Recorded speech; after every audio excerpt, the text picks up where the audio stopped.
अब इस आग में कई लोग जलेंगे।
अबे अंधा है क्या? देख के नहीं चल सकता क्या? अंधा ही हूँ भाई। अरे अरे भाई सॉरी, मेरी छड़ी मुझे पता नहीं था। आपको ऐसे नहीं निकलना चाहिए, कहीं चोट लग जाएगी आपको। माफ करिए, पर मुझे ध्यान देना चाहिए। ठीक है, आराम से जाइएगा। जी जी। आप चले जाएंगे या मैं छोड़ के आऊं? नहीं नहीं, मैं चला जाऊंगा। ठीक है, थैंक यू।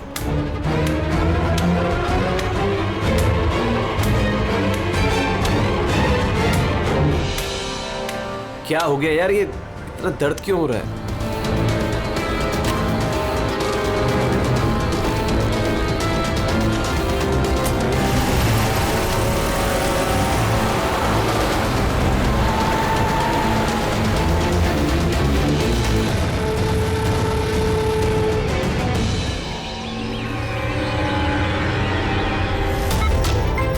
कुछ नहीं होगा रमन, तुम्हें कुछ नहीं होगा। Hold on Raman.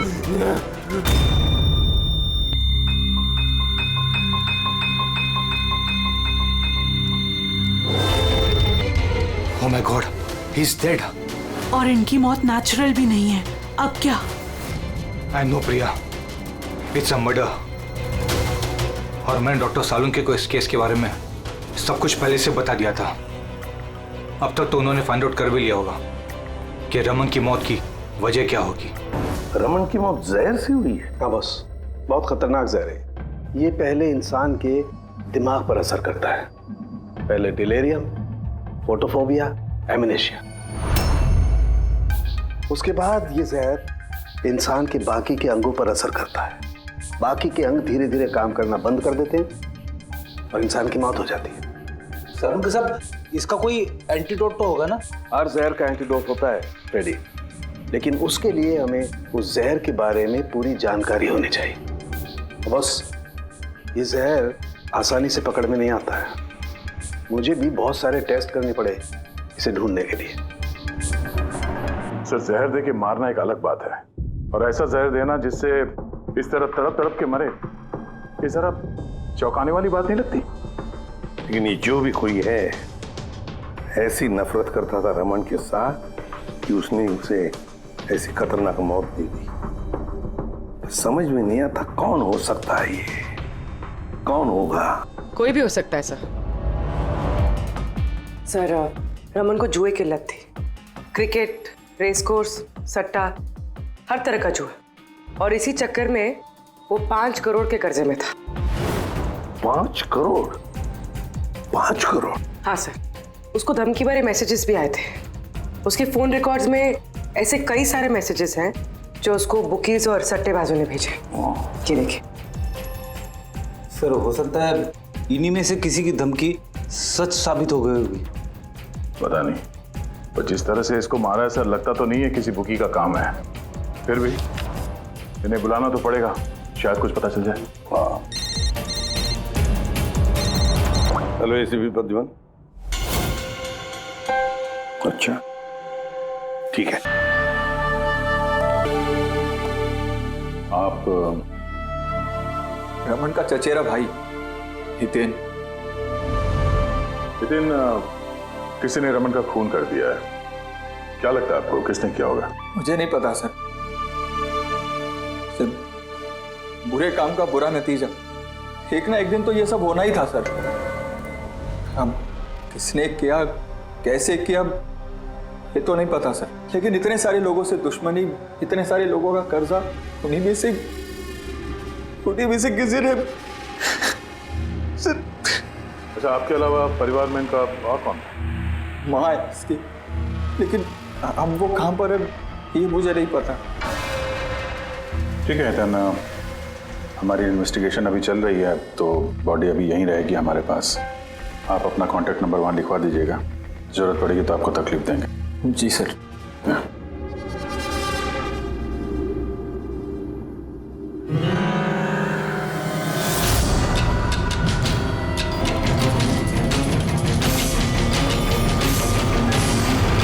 लगता उतना दुखी है नहीं जितना ही दिखा रहा है। हाँ, बॉडी ले जाने की जल्दी नहीं थी, जैसे ही बोला जाओ तो निकल गया। कोई पूछताछ नहीं कब मिलेगी बॉडी। गड़बड़ है, गड़बड़ है ये हितेन, बड़ी गड़बड़ है। ऐसे लग रहा था जिसे ये बात पक्की करने आया था कि रमन मरा है या नहीं।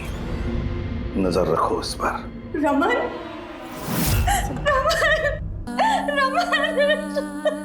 मैम, आप मेरा रमन, माँ मैं इसकी वसुंधरा।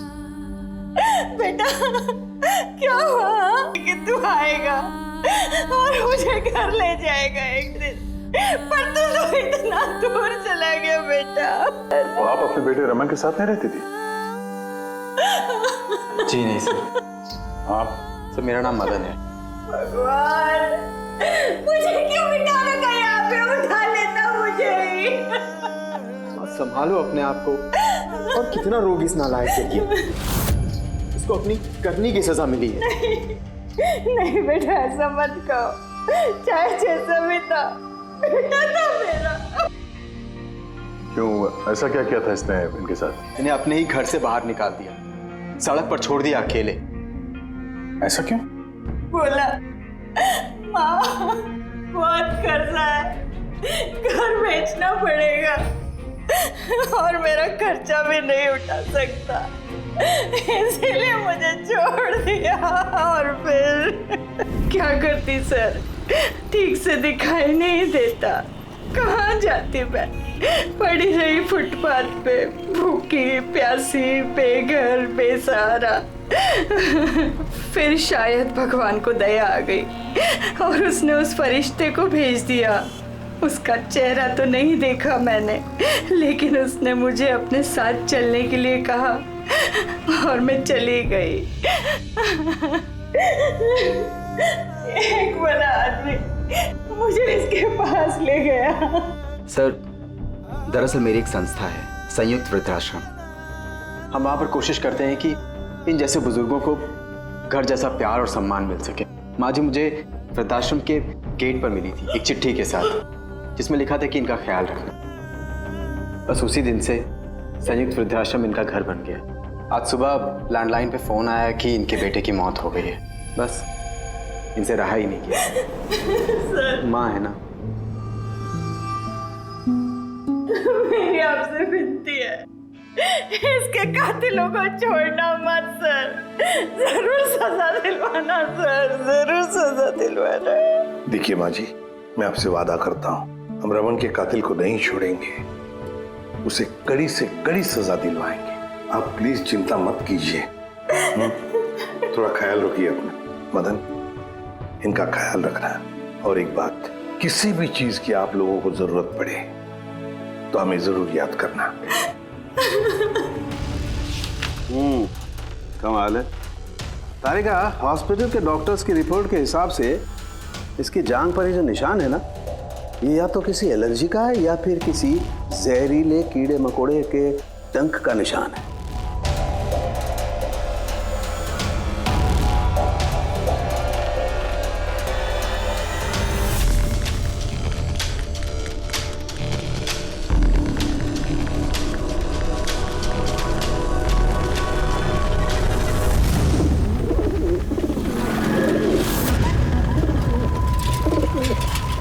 सर, इस हितेन की हरकतें ठीक नहीं लग रही है सर। ऐसे ऐसे लोगों के साथ उसका उठना बैठना है, उस पर शक करना बनता है सर। एक और बात है सर, कुछ समय पहले ये रमन ने उसे अपने घर से निकाल दिया था।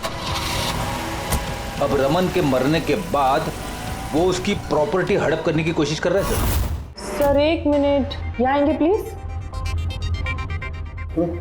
सर इसके स्किन पे ना मुझे कुछ ये अजीब सा दिख रहा है।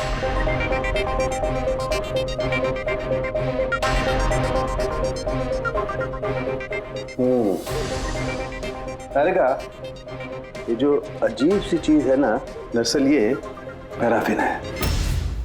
पैराफिन? मोम। अरे तो इसका मतलब वो जहर इसके थाई में नहीं इंजेक्ट किया गया? किया गया। वो जहर इसकी थाई में ही इंजेक्ट किया। तो फिर ये मोम कहाँ से आया? मोम कहाँ से आया? तारिका, यहाँ से खूनी ने जहर इंजेक्ट किया।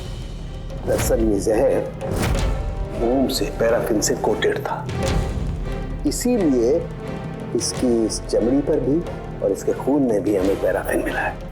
क्योंकि खूनी नहीं चाहता था कि ये जहर तुरंत इसके शरीर में जाकर के असर दिखाए, इसलिए उसने इसे कोट कर दिया।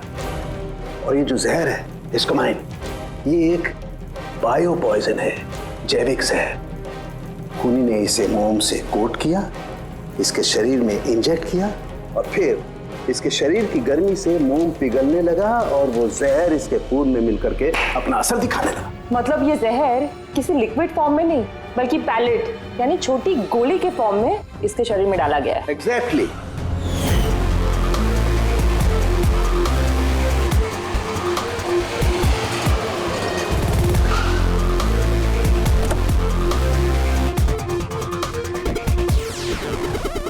ये वो कंस्ट्रक्शन साइट जहाँ पे रमन इंजीनियर था। उसके कोलीग बता रहे थे कि यहाँ से निकलने के बाद उसको कुछ पैर में तकलीफ हुई है। लेकिन यहाँ पे जो वर्कर्स काम करते हैं उन लोगों ने बताया कि जब तक वो कंस्ट्रक्शन साइट में था तब तक तो वो ठीक था। इसका मतलब जो भी हुआ कंस्ट्रक्शन साइट से बाहर आने के बाद हुआ, तो यहीं पे हुआ होगा। यहाँ पे तो आसपास पता करते हैं, शायद किसी ने कुछ देखा। सर आप लोग चलिए, मैं जरा चाय पी के आता हूँ। मतलब चाय वाले से पूछ के आता हूँ, कुछ देखा है क्या? अभिजीत, ये बच्ची कंस्ट्रक्शन साइट के सामने अखबार बेच रही है, पूछते हैं उससे।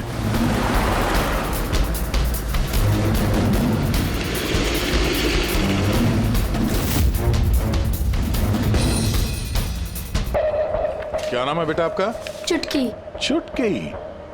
अच्छा बेटा, जरा ये देखो, ये फोटो देखो ध्यान से। इनको जानती हैं आप, पहचानती हैं?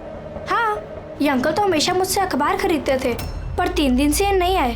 तो 3 दिन पहले आपने इस अंकल को यहाँ पे देखा था? हाँ, एक आदमी के साथ ये टकरा गए थे। इनको चोट भी लगी थी। वो आदमी बहुत अजीब था। अजीब मतलब? ओ, अबे अंधा है क्या? देख के नहीं चल सकता क्या? अंधा ही हूँ भाई।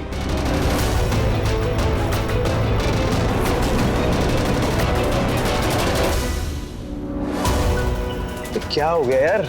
दर्द क्यों हो रहा है?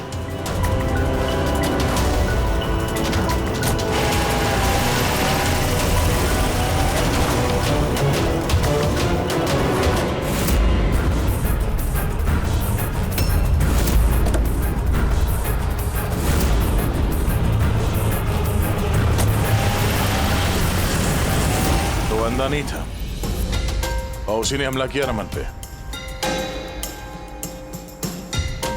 अच्छा बेटा, आप वो जो अंकल थे उनको पहचान सकते हो? देखा था आपने उनको ठीक से? नहीं। अच्छा, वो कार का नंबर देखा आपने? नहीं अंकल, वो अंकल को कार चलाते देख मैं एकदम चौंक गई थी, इसलिए कार का नंबर याद नहीं है। पर क्या बात है अंकल, इंजीनियर अंकल ठीक तो है ना? नहीं बेटा, उन्हें कुछ नहीं हुआ। वो अभी किसी दूसरे कंस्ट्रक्शन साइट पे चले गए, अब वो यहाँ पर नहीं आएंगे। Thank you. आप इस समय अखबार बेच रही हो, स्कूल नहीं जाती आप?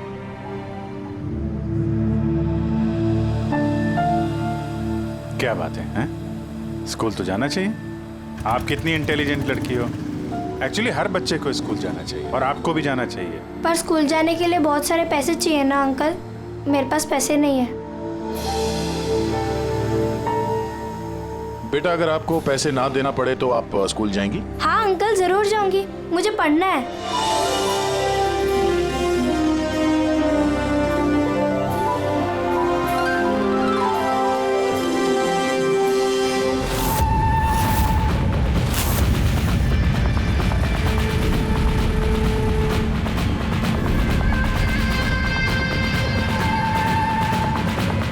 समीर, अब तुम्हारी बारी।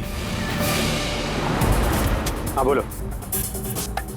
हाँ यार, तुम्हें एक बार में समझ में नहीं आता है।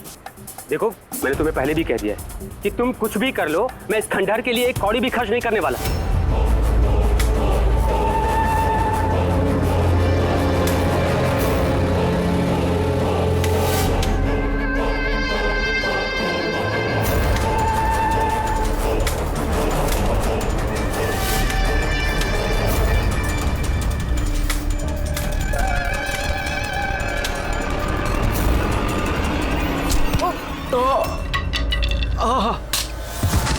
ओए, दिखाई नहीं दे। मेरी छड़ी। Sorry I am sorry. मेरी छड़ी। I am sorry, extremely sorry. अब आपको कहीं लगी तो नहीं? आप ठीक है ना? मैं आपको कहीं ड्रॉप कर दूं? नहीं, मैं ठीक हूँ, मैं चला जाऊंगा। आप ठीक है ना? नहीं, I'm okay। आप संभाल के जाइए। हाँ जी, आप संभाल के जाइए। Okay, thank you.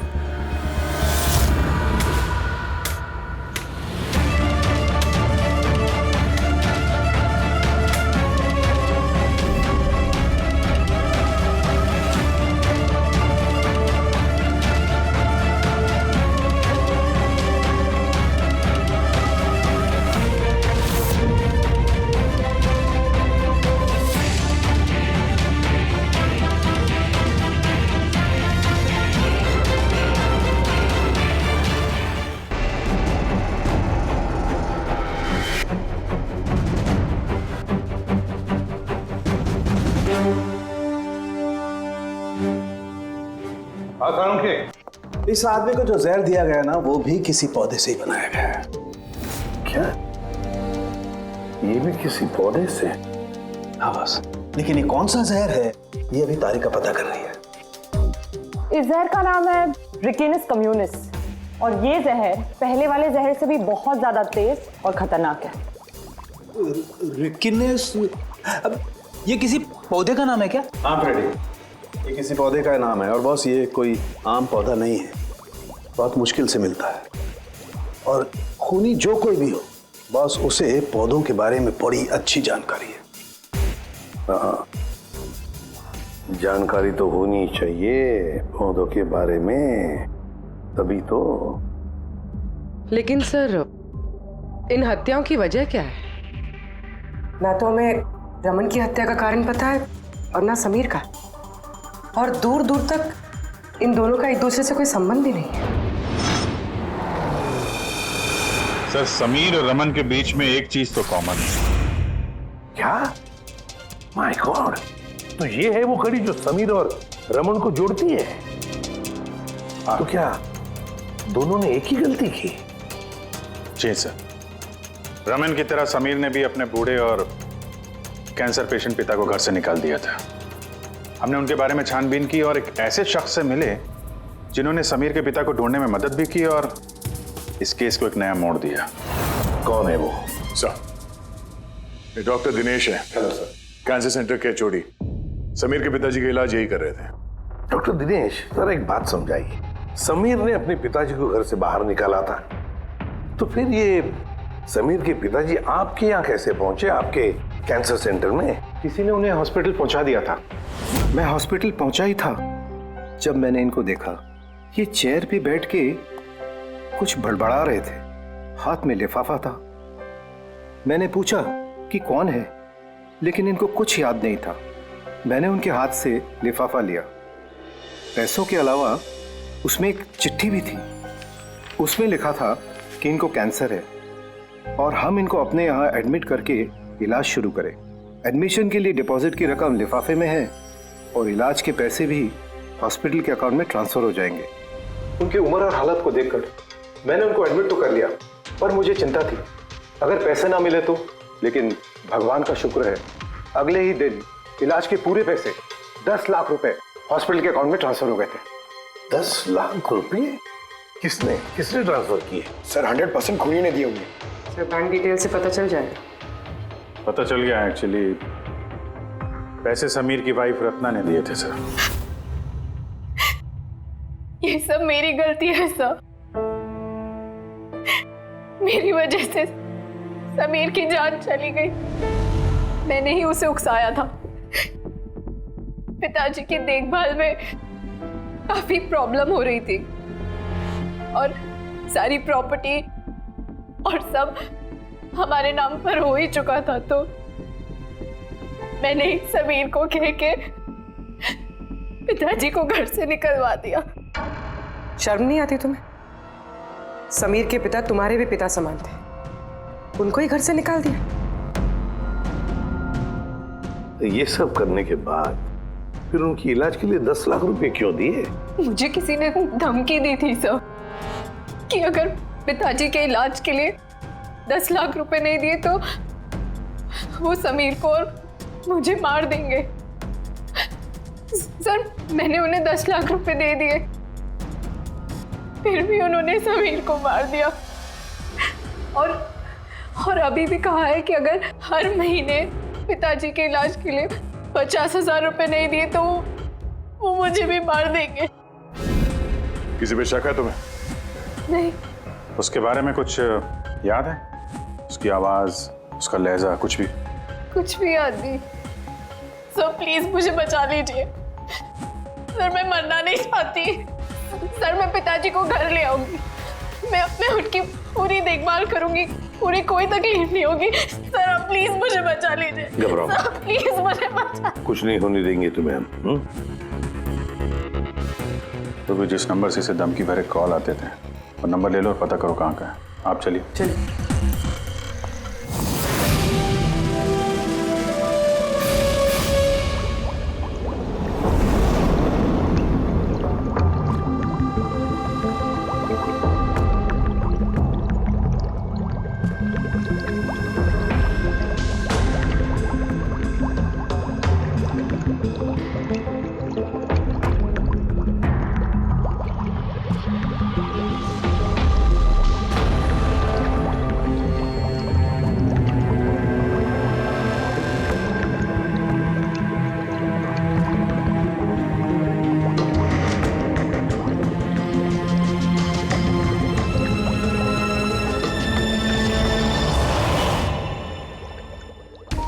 सर हमने इतने सारे एंटीडोट्स बना लिए, लेकिन इसकी क्या गारंटी है कि खूनी इन्हीं में से किसी जहर का इस्तेमाल करेगा?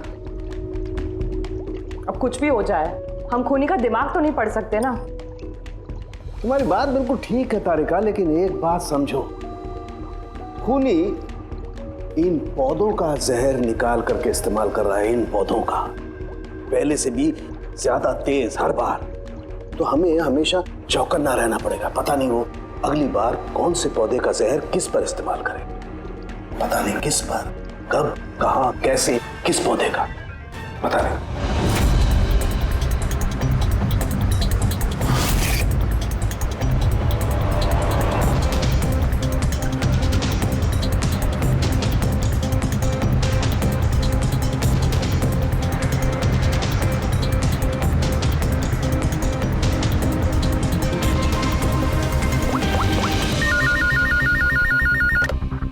हेलो।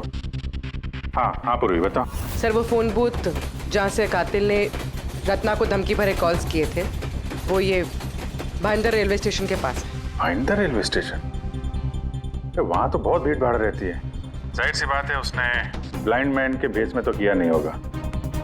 बड़ा मुश्किल है पता लगाना। सर किसी को कुछ पता तो नहीं है, लेकिन एक खास बात यह है कि ये कॉल्स सुबह 11 से 12 के बीच किए गए हैं और रेलवे स्टेशन के पास एक बस स्टैंड भी है जहाँ से बस जाती है पुणे। बस स्टैंड भी पास में ही है, तो ट्रेन से भी जा सकता है और बस से भी। चलो कोई बात नहीं, देखते हैं। भाईंदर, इसका मतलब कि खूनी मुंबई से ही है और सिर्फ समीर का खून करने के लिए पुणे गया था। तो पुणे वो ट्रेन से गया होगा या फिर बस से या फिर कोई प्राइवेट गाड़ी या फिर खुद की गाड़ी से। वही तो सर, खूनी को पता था कि हम लोग रत्ना तक पहुंच जाएंगे और ये कॉल वाली बात खुलेगी, इसलिए वो हमें गुमराह कर रहा है सर। खेल खेल रहा है हमारे साथ। हाँ, खेल खेल रहा है। मगर सर हम लोग खूनी तक पहुंचेंगे कैसे? हमारे पास उसके खिलाफ तो कोई इंफॉर्मेशन है ही नहीं और हमें यह भी नहीं पता है कि उसका अगला शिकार कौन होने वाला है। पंकज, इससे पहले कि खूनी अपनी शिकार तक पहुंचे, हम शिकार उसके सामने डाल देंगे। ये घटना आज सुबह 10 बजे की है। मुंबई के गोरेगांव रेलवे स्टेशन पर एक बुजुर्ग ने रेल के नीचे आकर अपनी जान देने की कोशिश की। वहां मौजूद लोगों ने उन्हें बचा लिया। आइए जानते हैं कि आखिर वो क्या वजह है जिसने एक बुजुर्ग को ये करने पर मजबूर कर दिया। मुझे क्यों पकड़ के रखा हुआ? छोड़ दो मुझे, मैं नहीं जीना चाहता हूँ। क्या करूँगा मैं जी करके? लेकिन आपके साथ हुआ क्या है? आखिर आप क्यों मरना चाहते हैं? क्या हुआ? मेरे साथ क्या हुआ? मुझे मेरे इकलौते बेटे ने घर से बाहर निकाल दिया अकेले करके। मैंने अपने बच्चे को इतने प्यार से पाला पोसा और उसने मुझे घर से बाहर निकाल दिया। ये तो बड़े दुख की बात है। आखिर क्या हो गया हमारी आजकल की पीढ़ी को? आपका बेटा करता क्या है? क्या करता है? स्कूल जाता है। टीचर है? नहीं, पढ़ता है। स्कूल में पढ़ता है। अभी 8 साल का ही तो है। जी क्या कहा आपने? क्या कहा मैंने? आपका बेटा कितने साल का है? कितने साल का है? आपने कहा 8 साल का है। मेरा बेटा 8 साल का है, उसने मुझे घर से बाहर निकाल दिया। मैं मर जाऊंगा। सुना आपने? इनका दावा है कि इनके 8 साल के बेटे ने इनको घर से बाहर निकाल दिया। आखिर क्या वजह है? कौन है ये 8 साल का बच्चा? रेल की पटरी पर जान देने की कोशिश करने वाले बुजुर्ग के 8 साल के बेटे का पता चल गया है। वो दरअसल 33 साल का सॉफ्टवेयर इंजीनियर है। बुजुर्ग की दिमागी हालत ठीक नहीं है, इसलिए अब भी वो उसे 8 साल का बच्चा ही समझते हैं। उनका बेटा अमेरिका में रहता है और उसने उन्हें घर से बाहर निकाल दिया है। उसके बाद ही बुजुर्गों ने अपनी जान देने की कोशिश की। आइए उनके बेटे से ही पूछते कि उन्होंने आखिर ऐसा क्यों किया। सर एक सवाल सर, क्या ये सच है कि आपने अपने पिताजी को घर से बाहर निकाल दिया है? हाँ ये सच है। सर आखिर आपने ऐसा क्यों किया? आपको एक बार भी बुरा नहीं लगा? हाँ निकाला मैंने और बुरा भी नहीं लगा। आप जानते हैं इनको? आपने कभी झेला इनको? इनको अल्जाइमर्स की बीमारी है। मैं पागल हो गया उनका ख्याल रखते रखते। मेरी खुद की एक लाइफ है, मेरी वाइफ है, मेरी फैमिली है। मैं क्या करूं? कब तक पैसे दे के इनका ट्रीटमेंट का काम कराते रहूं? मैं पैसे नहीं है मेरे पास, सब खत्म हो गया। अरे यहाँ से, अरे छोड़ दो मेरा पीछा, मेरे दूर चले जाओ मुझसे। परेशान हो गया आपसे मैं। ये तमाशा देखो खड़ा कर दिया। खुश हो गए? चले जाओ मुझे छोड़ के यार। सर कभी आप भी तो छोटे थे ना। इन्होंने आपको पाल पोस के बड़ा किया, इस लायक बनाया और आपने इन्हें घर से ही बाहर निकाल दिया। तुमको बहुत प्यार आ रहा है? हाँ? जा अडॉप्ट कर ले जाके। दिमाग खराब मत करो मेरा। तुमको जो करना था ना तुमने आके कर लिया बवाल खड़ा। प्यार भी मिल गई ना तुमको, पैसे कमा लिए ना। हटो यहाँ से। तो देखा आपने कि किस तरह एक लड़के ने अपने बाप को घर से बाहर निकाल दिया। अब ये बेचारे बुजुर्ग कहाँ जाएंगे, किसके साथ रह जाएंगे? इन्होंने अपनी सारी पूंजी अपने लड़के पे लगा दी और आज इनके लड़के ने इनको घर से ही बाहर निकाल दिया।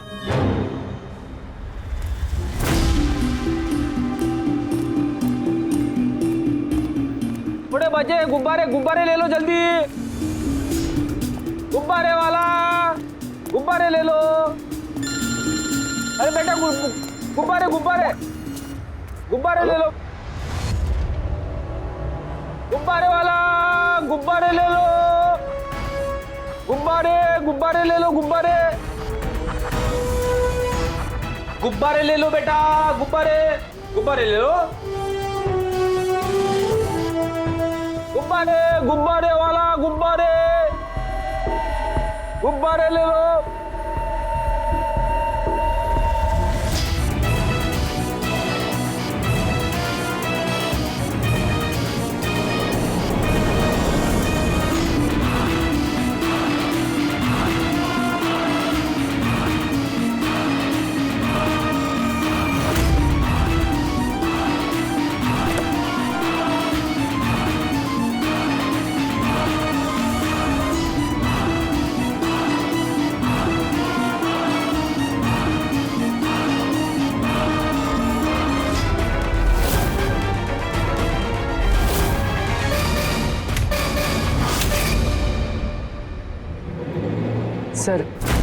सर एक अंधा बिल्डिंग की तरफ आ रहा है।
इतने सारे लोग? सर, इतने सारे अंधे एक साथ? हमने तो एक सोचा था, यहाँ तो 8-10 निकले। लगता है ये कोई चाल है। आप लोगों को जाना कहाँ है? एक मिनट आप लोग रुकिए। एक मिनट, यहाँ कैसे आ गए आप लोग? आइए। ये आप सब कहाँ हैं आप लोग? यहाँ क्या बात है? क्या हुआ? यहाँ आंखों का फ्री चेकअप होने वाला है। संपत है आप? संपत? उसने ही बुलाया था हम लोगों को। देखिए, यहाँ पे ऐसा कोई शिविर नहीं है। कौन संपत कौन है? किसने बुलाया आपको? उसने ही तो बुलाया था यहाँ।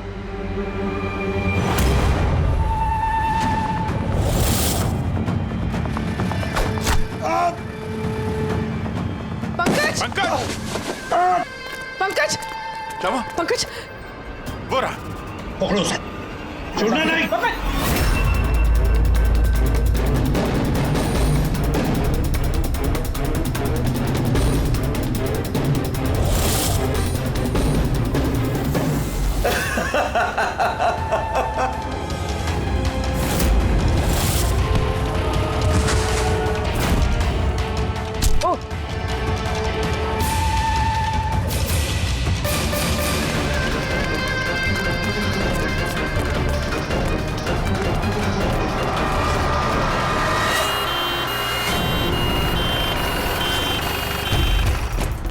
आजा, जल्दी आजा।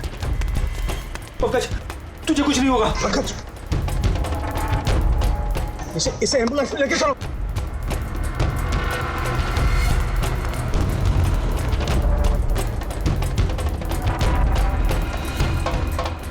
पंकज, पंकज, तुझे कुछ नहीं होगा। पंकज! तारिका, ये लो, इससे जहर का पता करो। अगर जहर का पता नहीं चला तो हम एंटीडोट नहीं दे पाएंगे। मेरी बात सुन रहे हो तुम? सुना नहीं है पंकज, आंखें बंद मत होने देना। आदिश, हमारे पास इसका एंटीडोट हो, वरना हमें इसे हॉस्पिटल ले जाना पड़ेगा। एंड आई एम श्योर ये वाला जहर पहले वाले जहर से बहुत ज्यादा स्ट्रॉन्ग है। तारिका, एक काम करो, नेशनल बायो सेंटर को फोन करो और उसे लाइन पर रखो।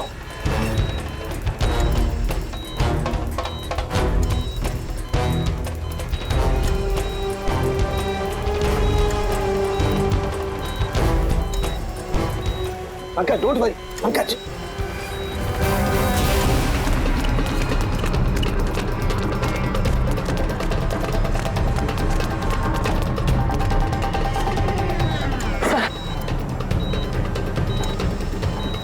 ओह माय गॉड, ये नहीं हो सकता है। और सूत्र तो जहर ही बदल दिया। लेकिन सर हमारे पास इतने सारे एंटीडोट से कोई ना कोई तो काम करेगा ना। कोई काम नहीं करेगा बॉस, ये पौधे का जहर ही नहीं है, उसने जहर बिल्कुल बदल दिया है। अब क्या होगा सर के? करना कुछ यार। पंकज की ब्रीदिंग, सब ठीक हो जाएगा। हाँ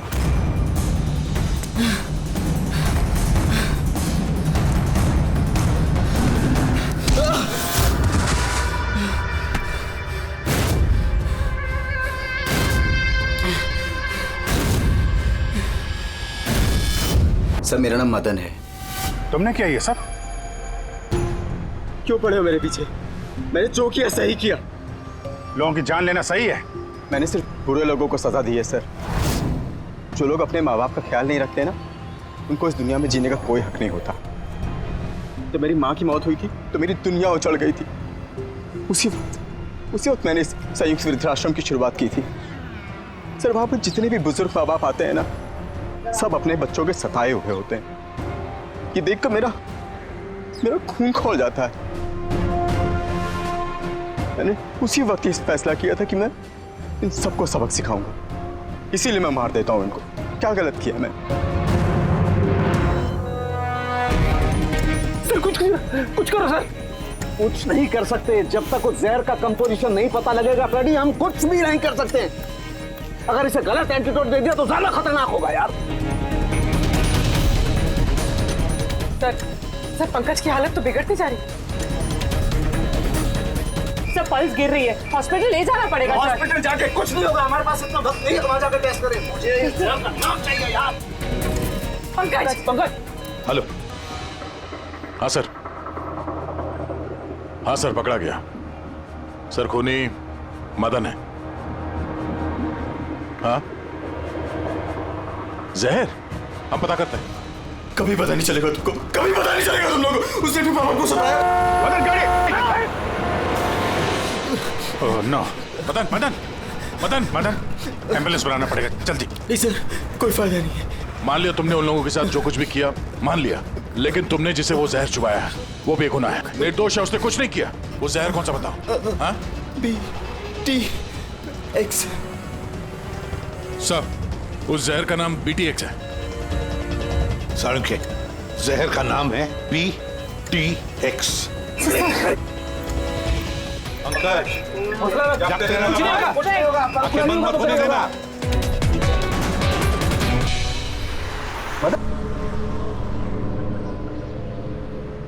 बस हो गया, you'll be all right। बस अब पंकज को कुछ नहीं हो सकता है, कुछ भी नहीं।